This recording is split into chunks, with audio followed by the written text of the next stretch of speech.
men whom I have carefully analyzed over a long period of years. The secret was first brought to my attention by Andrew Carnegie. The canny, lovable old Scotsman carelessly tossed it into my mind when I was but a boy. Then he sat back in his chair with a merry twinkle in his eyes and watched carefully to see if I had brains enough to understand the full significance of what he'd said to me. When he saw that I had grasped the idea, he asked if I would be willing to spend 20 years or more preparing myself to take it to the world, to men and women who, without the secret, might go through life as failures.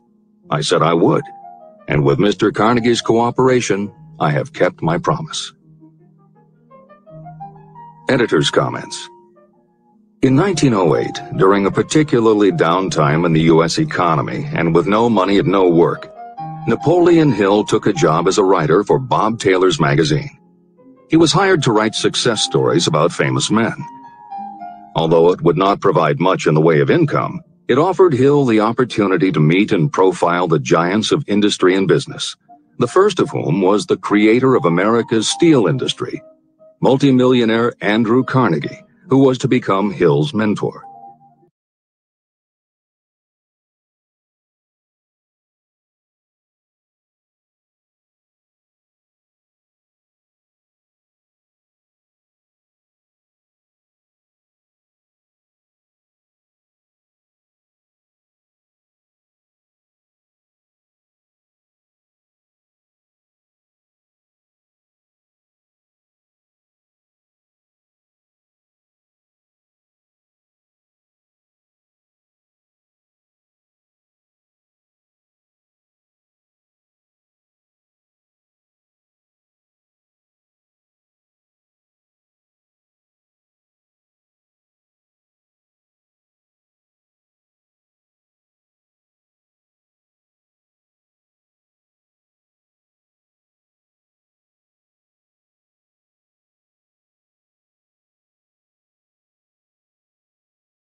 The Secret of Success. In every chapter of this book, mention is made of the money-making secret that has made fortunes for the exceedingly wealthy men whom I have carefully analyzed over a long period of years. The secret was first brought to my attention by Andrew Carnegie. The canny, lovable old Scotsman carelessly tossed it into my mind when I was but a boy. Then he sat back in his chair with a merry twinkle in his eyes and watched carefully to see if I had brains enough to understand the full significance of what he'd said to me. When he saw that I had grasped the idea, he asked if I would be willing to spend 20 years or more preparing myself to take it to the world, to men and women who, without the secret, might go through life as failures. I said I would, and with Mr. Carnegie's cooperation, I have kept my promise. Editor's comments. In 1908, during a particularly down time in the U.S. economy and with no money and no work, Napoleon Hill took a job as a writer for Bob Taylor's magazine. He was hired to write success stories about famous men. Although it would not provide much in the way of income, it offered Hill the opportunity to meet and profile the giants of industry and business, the first of whom was the creator of America's steel industry, multimillionaire Andrew Carnegie, who was to become Hill's mentor.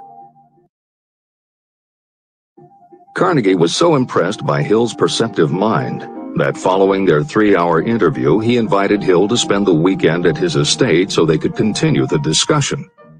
During the course of the next 2 days, Carnegie told Hill that he believed any person could achieve greatness if they understood the philosophy of success and the steps required to achieve it. "It's a shame," he said, "that each new generation must find the way to success by trial and error when the principles are really clear-cut." Carnegie went on to explain his theory that his knowledge could be gained by interviewing those who had achieved greatness, and then compiling the information and research into a comprehensive set of principles. He believed that it would take at least 20 years, and that the result would be the world's first philosophy of individual achievement. He offered Hill the challenge, for no more compensation than that Carnegie would make the necessary introductions and cover travel expenses. It took Hill 29 seconds to accept Carnegie's proposal. Carnegie told him afterward that had it taken him more than 60 seconds to make the decision, he would have withdrawn the offer. For a man who cannot reach a decision promptly, once he has all the necessary facts, cannot be depended upon to carry through any decision he may make. It was through Hill's unwavering dedication that this book was eventually written. For detailed information on the life of Hill, read or listen to the audiobook of A Lifetime of Riches, the biography of Napoleon Hill, by Michael J. Ritt Jr. and Kurt Landers. Michael Ritt worked as Hill's assistant for 10 years and was the first employee of the Napoleon Hill Foundation, where he served as executive director, secretary, and treasurer. The material in his book comes from his own personal knowledge of Hill, as well as from Hill's unpublished autobiography. That is the end of the editor's comment. This book, Think and Grow Rich, contains the Carnegie secret, a secret that has been tested by thousands, now millions of people in almost every walk of life. It was Mr. Carnegie's idea that the magic formula, which gave him a stupendous fortune, ought to be placed within reach of people who do not have the time to investigate how others had made their money. It was his hope that I might test and demonstrate the soundness of the formula through the experience of men and women in every calling. He believed the formula should be taught in all public schools and colleges. He said that if it were properly taught, it would revolutionize the entire educational system, and the time spent in school could be reduced to less than half. In Chapter 4, on Faith, you will read the astounding story of the organization of the giant United States Steel Corporation. It was conceived and carried out by one of the young men through whom Mr. Carnegie proved that his formula will work for all who are ready for it. This single application of the secret, by Charles M. Schwab, made him a huge fortune in both money and opportunity. Roughly speaking, this particular application of the formula was worth $600 million. These facts give you a fair idea of what reading this book may bring to you, provided you know what it is that you want. Editor's comment. According to one method of calculation, through inflation alone, it would take approximately $20 in 2001 to buy what $1 would have bought in 1901. However, to find the contemporary equivalent value of $600 million is not simply a matter of multiplying by the increase in the cost of living.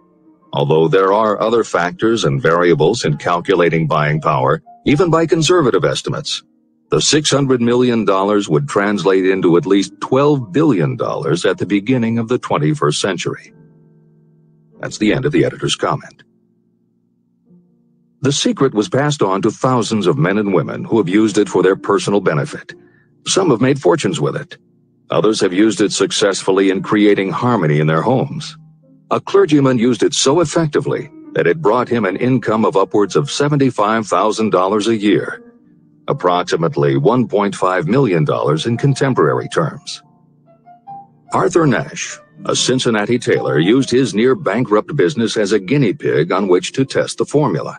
The business came to life and made a fortune for its owners. The experiment was so unique that newspapers and magazines gave it millions of dollars worth of publicity.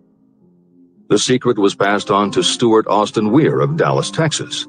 He was ready for it, so ready that he gave up his profession and studied law. Did he succeed? You'll read the answer in Chapter 6, Specialized Knowledge. While I was the advertising manager of the LaSalle Extension University, I had the privilege of seeing J.G. Chaplin, president of the university, use the formula so effectively that he made LaSalle one of the great extension schools of this country. The secret is mentioned no fewer than 100 times throughout this book. It has not been directly named, for it seems to work more successfully when it is merely left in sight, where those who are ready and searching for it may pick it up. That is why Andrew Carnegie passed it to me without giving me its specific name. If you are ready to put it to use, you will recognize this secret at least once in every chapter, but you will not find an explanation of how you will know if you are ready. That would deprive you of much of the benefit you will receive when you make the discovery in your own way.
The Secret of Success.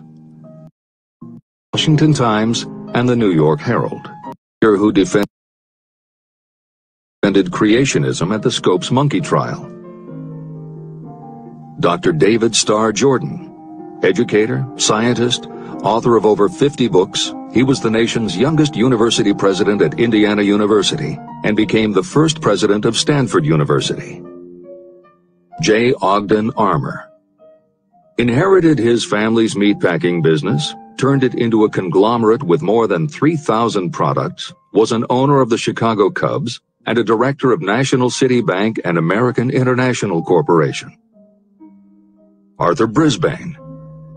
A crusading journalist and syndicated columnist, Brisbane was sought after by every major news organization and was the most read and highest-paid editorial writer of his day. Dr. Frank Gonzalez, a Chicago preacher who delivered such a powerful sermon, Philip D. Armour gave him $1 million to start the Armour Institute of Technology, of which he became president. Daniel Willard. President of the B&O Railroad for more than 30 years, he was honored by having the city of Willard, Ohio, named for him. King Gillette. A traveling salesman and born tinkerer, Gillette was trying to shave on a moving train when he came up with the idea of the safety razor, which became the foundation of a corporate giant. Ralph A. Weeks. President of International Correspondence Schools, Weeks helped finance Napoleon Hill's Intra-Wall Institute, established to educate and rehabilitate prison inmates. Judge Daniel T. Wright, instructor at Georgetown Law School, where Napoleon Hill was studying when Bob Taylor's magazine gave him the assignment to write a profile of Andrew Carnegie. John D. Rockefeller. With $1,000 in savings plus another $1,000 borrowed from his father, he started a kerosene company which he grew into the giant Standard Oil and one of the world's greatest fortunes. Thomas A. Edison. Inventor and entrepreneur, he perfected the electric light bulb, the phonograph, the motion picture camera, and owned the rights to more than 1,000 patented inventions. Frank A. Vanderlip. A poor boy who became a journalist, social reformer, and self-made millionaire, he was president of the National City Bank, now Citibank, and Assistant Secretary of the Treasury. F.W. Woolworth. A clerk in a general store, he pioneered the idea of fixed-price selling and self-service and forever changed retail selling with a chain of Woolworth 5 and 10 cent stores. Colonel Robert A. Dollar. Starting with a small schooner bought to haul lumber down the West Coast, he built the Dollar Steamship Company, the largest fleet of luxury liners sailing under the U.S. flag. Edward A. Filene. Founder of the Boston-based stores, he devised revolutionary methods of distribution and merchandising and became famous for the first bargain basement department. Edwin C. Barnes. The only man Thomas Edison ever had as a partner, Barnes took Edison's failing dictaphone and sold it so successfully it became a fixture in offices and made him a multimillionaire. Arthur Nash. A Cincinnati tailor who used his bankrupt business as a guinea pig for the Carnegie Secret and was so successful the newspapers made him famous as Golden Rule Nash. Clarence Darrow.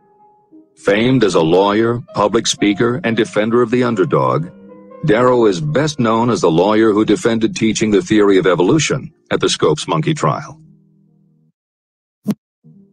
Woodrow Wilson. 28th President of the United States of America from 1913 to 1921. William Howard Taft. 27th President of the United States of America from 1909 to 1913. Luther Burbank. World-renowned horticulturalist who introduced over 800 varieties of new plants in his effort to improve the quality of plants and thereby increase the world's food supply. Edward W. Bach. Although he had only 6 years schooling, by the age of 20 he was editor of Ladies' Home Journal, which he helped to build into the world's most widely circulated magazine. Frank A. Munsey. A telegraph operator who quit to launch Argosy magazine, then parlayed his fortune into a newspaper empire that included the Washington Times and the New York Herald. Elbert H. Gary. Chairman of U.S. Steel, at the time the largest corporation in the world, Gary spearheaded the construction of its first major project, the Gary Works Steel Plant, and the city of Gary, Indiana. Dr. Alexander Graham Bell.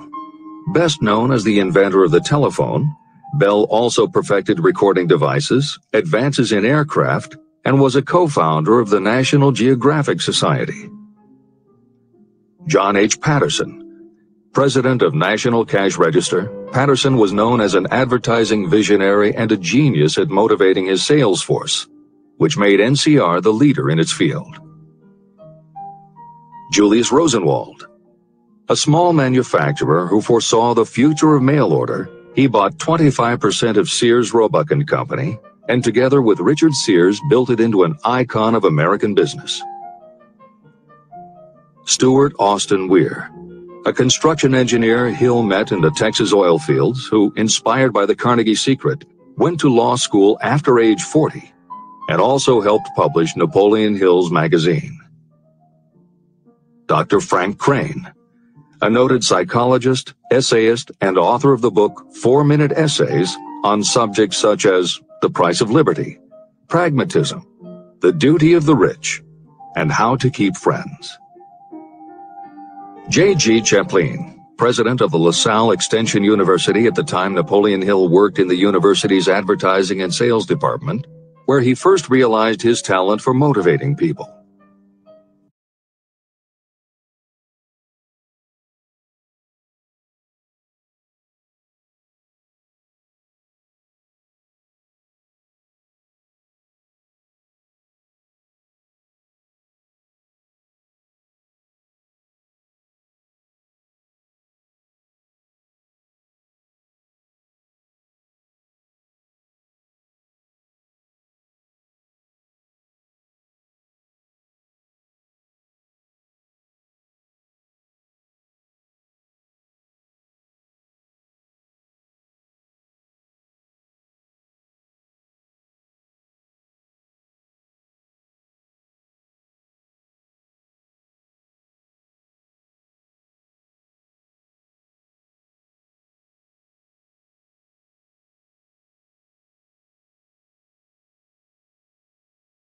So people. The secret of success. Successful, the newspapers made him famous as Golden Rule Nash. Clarence Darrow. Famed as a lawyer, public speaker, and defender of the underdog, Darrow is best known as the lawyer who defended teaching the theory of evolution at the Scopes monkey trial.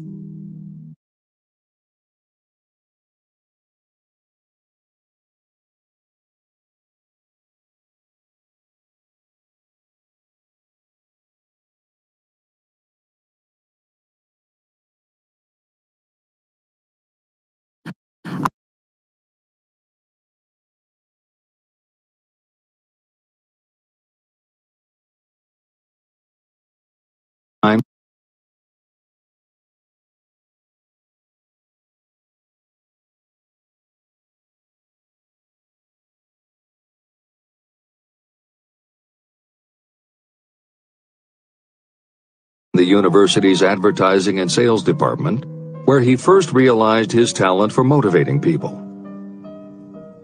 Jennings Randolph, a congressman, then U.S. Senator from West Virginia, Randolph was a lifelong admirer of Napoleon Hill, and it was he who encouraged Hill to act as advisor to President Franklin Delano Roosevelt. These names represent a small fraction of well-known Americans whose achievements, financial and otherwise, prove that those who understand and apply the Carnegie secret reach high positions in life. Editor's comment. As Napoleon Hill says, the preceding list includes only some of the more than 500 multimillionaires and extraordinarily successful individuals whom Napoleon Hill interviewed prior to writing Think and Grow Rich. It does not include the equally impressive list of people he came in contact with after the publication, nor does it include the names of those who did not have the opportunity to meet Napoleon Hill personally, but who attribute their success to having read this book. It is said that Napoleon Hill and Think and Grow Rich have made more millionaires than any other person in history. It might equally well be said that Napoleon Hill inspired more motivational experts than any other man in history. It is practically impossible to find a motivational speaker who does not draw upon Hill's work. His influence can be seen in the writings of his early peers, Dale Carnegie and Norman Vincent Peale. Later, successful authors and speakers such as W. Clement Stone, Og Mandino, and Earl Nightingale either worked directly with Napoleon Hill or with the Napoleon Hill Foundation. Echoes of Hill's principles can also be found in books by people as diverse as Wally Famous Amos, Mary Kay Ash, Ken Blanchard, Adelaide Bry, Chicken Soup for the Soul authors Jack Canfield and Mark Victor Hansen, Debbie Fields, Shakti Gawain, John Gray, Susan Jeffers, Bruce Jenner, Charlie Tremendous Jones, Tommy Lasorda, Art Linkletter, Joan London, Dr. Maxwell Maltz, James Redfield, Dr. Bernie Siegel, Jose Silva, Brian Tracy, Lillian Vernon, and Dennis Waitley. Stephen Covey, author of The 7 Habits of Highly Effective People, has often spoken of the influence of Napoleon Hill. Anthony Robbins, arguably the most successful motivational author and speaker at the beginning of the 21st century, has acknowledged Napoleon Hill as a personal hero. That is the end of the editor's comment. I have never known anyone who was inspired to use the Carnegie secret who did not achieve noteworthy success. On the other hand, I have never known anyone to distinguish themselves or to accumulate riches of any consequence without possession of the secret. From these two facts, I draw the conclusion that the secret is more important for self-determination than anything you receive through what is popularly known as education. Somewhere, as you read, the secret will jump from the page and stand boldly before you, if you are ready for it. When it appears, you will recognize it. Whether you receive the sign in the first chapter or the last, stop for a moment when it presents itself and make a note of the time and place. You will want to remember, because it will mark the most important turning point of your life. Remember, too, as you go through the book, that it deals with facts and not with fiction. Its purpose is to convey a great universal truth through which you, if you are ready, may learn what to do and how to do it. You will also receive the needed stimulus to make a start. As a final word of preparation, may I offer one brief suggestion which may provide a clue how the Carnegie secret may be recognized? It is this: achievement and all earned riches have their beginning in an idea. If you are ready for the secret, you already possess one half of it. Therefore, you will recognize the other half the moment it reaches your mind. Editor's comment. Unlike much of the business and motivational literature available, Think and Grow Rich is not written for readers to skip around from chapter to chapter, taking a concept here and an idea there to solve the problem of the moment. This book is written as a carefully integrated whole to be read in its entirety, from beginning to end. Concepts that are introduced in one chapter recur in other chapters where their meaning and significance rely upon the reader having already assimilated the earlier knowledge. The chapters are designed to build upon one another in such a way that every word is to be read, every idea is to be considered, and every concept is to be understood and absorbed. Think and Grow Rich is often called the first philosophy of personal achievement, and a philosophy is more than a collection of solutions to business problems. A philosophy is a system of principles that will guide your thoughts and actions, and provide you with a code of ethics and a standard of values. Think and Grow Rich will not just change what you think, it will literally change the way you think. In preparing this new and updated edition, every aspect of Think and Grow Rich has been analyzed to ensure its relevance to the current business climate. In those instances where material might be considered dated or out of step with contemporary practices, the original text has been updated or augmented with relevant new material. A hallmark of the original edition of Think and Grow Rich is that in every chapter Napoleon Hill cites real-life examples based on first-hand knowledge of America's most successful self-made multimillionaires. In this edition, every one of Hill's stories has been retained, and the editors have added contemporary examples and modern parallels which clearly demonstrate that Hill's principles are as up-to-date as today and still guiding those who succeed. In addition to contemporary examples, where the editors felt it would be of interest to the reader, we have included marginal notes that provide relevant information about recent developments. Where applicable, we have also suggested books or other materials that complement various aspects of Napoleon Hill's philosophy. On a more technical note, the editors have approached the written text as we would that of a living author. When we encountered what modern grammarians would consider run-on sentences, outdated punctuation, or other matters of form, we opted for contemporary usage. Those readers familiar with earlier editions will note that the chapter numbers have been changed in this edition. Originally, Think and Grow Rich began with an unnumbered chapter, a word from the author. In this edition, that text appears as Chapter 1 and is renamed The Secret of Success. The chapters that follow are renumbered sequentially and proceed in their original order. The chapter that was previously titled The Mystery of Sex Transmutation has been retitled Sexuality, Charisma and Creativity, and the text has been restructured and annotated to reflect the role of women in contemporary society. All editorial commentary is clearly set off in a font and style that is different from the original text. This is the end of the editor's comments.